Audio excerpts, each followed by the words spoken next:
2024-cü ildə İsrailin qlobal ticarət dövriyyəsi 153,2 milyard ABŞ dolları təşkil edib ki, bunun 91,5 milyard ABŞ dolları idxal, qalan 61,7 milyard ABŞ dolları isə ixracdır.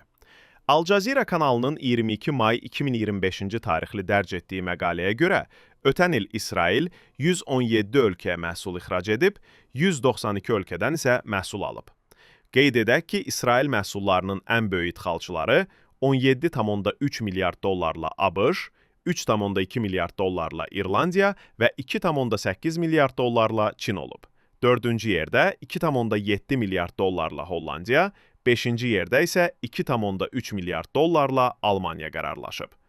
2024-cü ildə İsrailin ən çox məhsul idxal etdiyi ölkələr isə 19 milyard dollarla Çin, 9,4 milyard dollarla ABŞ və 5,5 milyard dollarla Almaniya olub. Dördüncü yerdə 3,6 milyard dollarla İtaliya qərarlaşıb.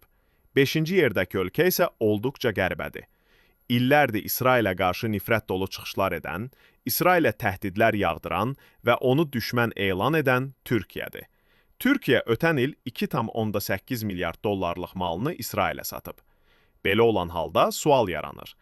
Əgər Türkiyə İsraili işğalçılıqla günahlandırırsa, o zaman İsrail əhalisinə bu qədər məhsul niyə göndərilir?